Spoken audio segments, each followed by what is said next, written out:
मशरकी लड़की होने के नाते उम्र के दूसरे अशरे के इख्तिताम से पहले ही मेरे वालिदैन को मेरी शादी की फिक्र लाहिक हो गई। बहरहाल मेरी इस जानिब कोई खास तवज्जो न थी, बल्कि मेरा सारा रुझान तालीम की तकमील पर मरकूज था। तालीम मुकम्मल हुई तो मुझे भी इसी फिक्र ने आ दबोचा, क्योंकि मेरे स्कूल की तमाम सहेलियों की शादी हो चुकी थी और बाज़ तो 2 बच्चों की माँ बन चुकी थी। रिश्तों की एक तवील मश्क के बाद मेरे शरीक हयात का कुरा एक परदेसी के नाम निकला, जो कि बसिलसिला मुलाजमत बैरून मुल्क मुकीम थे। दीगर लवाजमात जैसा कि दुआए खैर, मंगनी वगैरह के बाद निकाह और रुखसती की रस्म को उनकी पाकिस्तान आमद से मशरूत किया गया, जो अपने वक्त मुकर्रर पर खुश असलोबी से मुनक्कद हुई।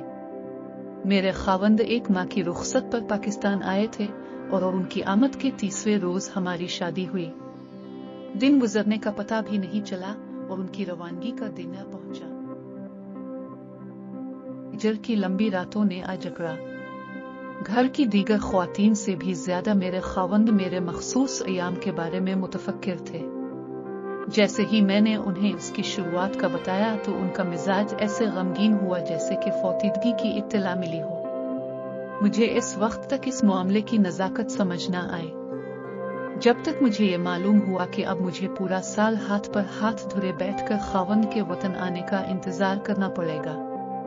ज़हनी आजमाइशों और हसरतों के साल के बाद वो वापस आए और 1 माह हमने इकट्ठे गुजारा। अब की बार परदेश जाने के बाद वो और ज्यादा बेचैनी और शिद्दत से मेरे अयाम के मुतालिक मुझसे पूछने लगे।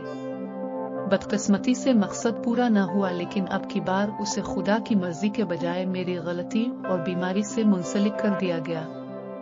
हुक्म हुआ कि डॉक्टर के पास जाओ, जिसकी तामील हुई। सासू माँ भी महल्ले की लड़कियों के बच्चे गनवाते न थकती।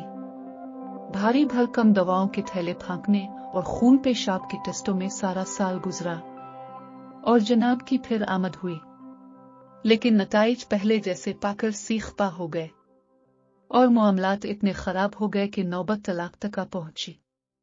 ये सारा मामला गायनी डॉक्टर के इल्म में भी था, जो मेरे इलाज पर मुतय्यन थी। डॉक्टर मुझे हौसला देती कि मसला तुम्हारे अंदर हरगिज नहीं है, लेकिन खुदा की मर्जी के आगे हम सब बेबस हैं।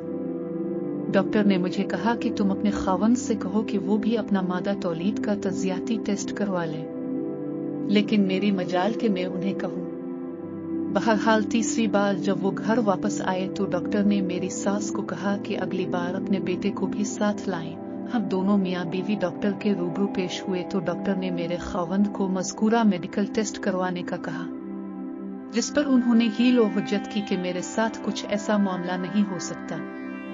डॉक्टर उन्हें इस बात पर कायल करने में कामयाब हो गई कि अगर आपके साथ मसला हुआ तो 2 छोड़कर 4 शादियां कर ले। नतीजा यही होगा, इसलिए बेहतर यही है कि आप टेस्ट करवा लें। जिस पर वो बिल्कुल आखिर राजी हो गए। टेस्ट की रिपोर्ट से मालूम हुआ कि मादा तौलीद में मुर्दा जरसूमों की तादाद जिंदा जरसूमों पर गालिब है, जिस पर मेरे शौहर का इलाज शुरू हुआ और वो परदेस चले गए। 3 माह की दवा खाने के बाद वो 10 यौम की रुखसत पर वतन आए। उनके जाने के बाद अल्लाह ने मुझे उम्मीद से नवाजा और वक्त मुअय्यना पर बेटे की विलादत हुई।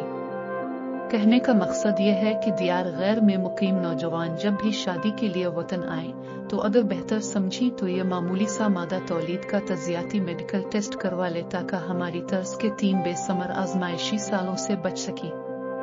अगर आप भी इस जैसी मलती जलती आजमाइश से गुजरे हैं तो दूसरे परदेसी भाइयों की इस्लाह और रहनुमाई की नीयत से हमारे साथ अपनी अपबीती शेयर करें।